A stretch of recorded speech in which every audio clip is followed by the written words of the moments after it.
guys, and welcome to another episode of RedWolf TV. I'm Tim from Operations, and we have something that just got to our warehouse right out of the box, the highly anticipated Tokyo Marui NP7A1. Now, I've been reading the forums and I've been seeing discussions on whether you would like to keep your KWA NP7 or exchange it for the Tokyo Marui version.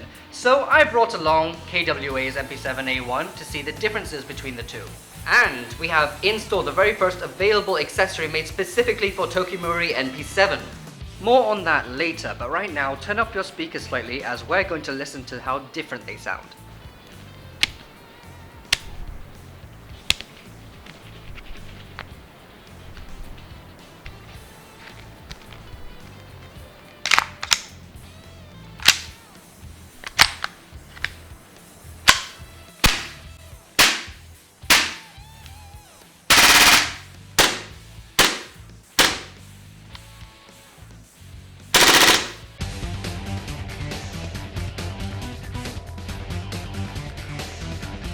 The receiver and grip seems to be a bit shiny and grainy, and the rails look as if they've been painted black. For the Tokyo Marui version, the receiver and the grip seems grayer and more subdued, as the rails actually seem more metallic. The fire selector seems a little too thick and bold, making it seem rather unrealistic. For Tokyo Marui, the fire selector seems more fine and realistic.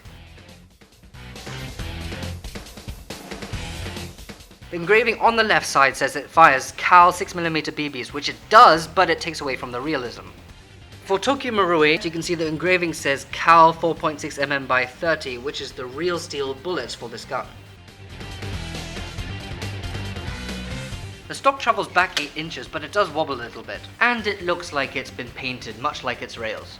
For Tokyo Marui, there is a 3-point extendable stock which is at 6, 7 and 8 inches, and there is less wobble. And it seems more metallic, unlike the KWA version. The gas release is the same as usual. There are no obvious markings on the side, but when you do load the spring, you'll have to load the BBs at the top.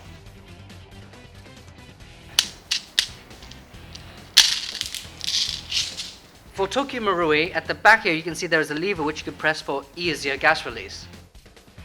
On the side here you can see the engravings for the real steel bullet size. On the front, when you lower the spring, you can see it's a little different. You can load the BBs in the middle.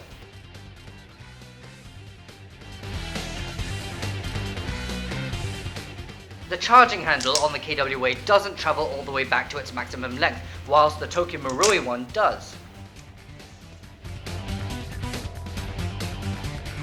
For the KWA, the hop-up is found at the front. You use the Allen key and insert it here, and you turn it clockwise for more hop-up and anti-clockwise for less, and you can hear it by a clicking noise.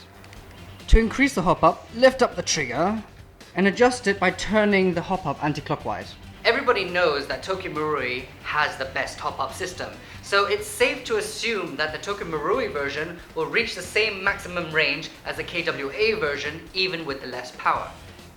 In addition, the Tokyo Marui version comes with a CCW adapter where you can place any 14mm silencers on top. Now to include the additional accessory made specifically for Tokyo Marui NP7, that is PTS AAC silencer. This silencer, made to the real steel NP7 specs specifically for Tokyo Marui, is made out of aluminium. As it is the first accessory made for TM NP7, you probably want to get your hands on it as soon as possible. PTS have come out with 3 additional AAC silencers. The NP7 SD Blackout 51T is made specifically for KWA NP7. The M4 Fast Attach 5.56 silencer is made for any M4 with a CCW barrel. The SCAR HSD Blackout 51T is made for any SCAR and the M14 with a CCW barrel. You can order these silencers on our website.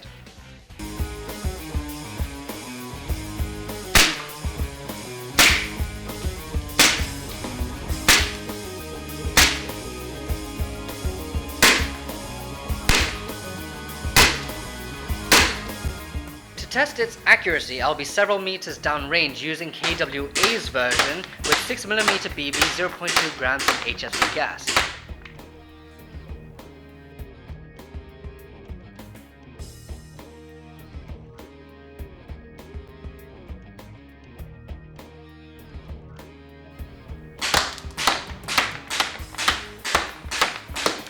guns are fairly consistent in grouping, straight out of the box with no hop-up adjustments at all.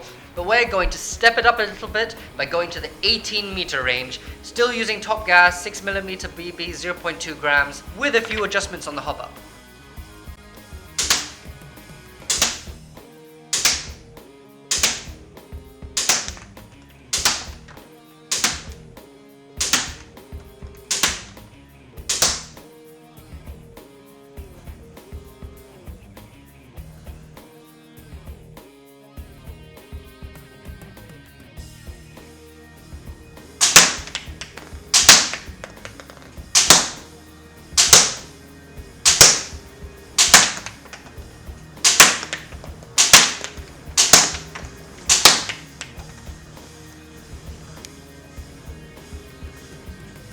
So, if you want something that fires more powerfully and has more available parts on the market currently, then the KWA is your choice. But if you want something that looks more subdued, sounds more crisp, and fires more accurately, then the Tokyo Marui is your choice. So, for the Tokyo Marui, NP7A1, and many other cool products, do go to our website at www.redwolfairsoft.com.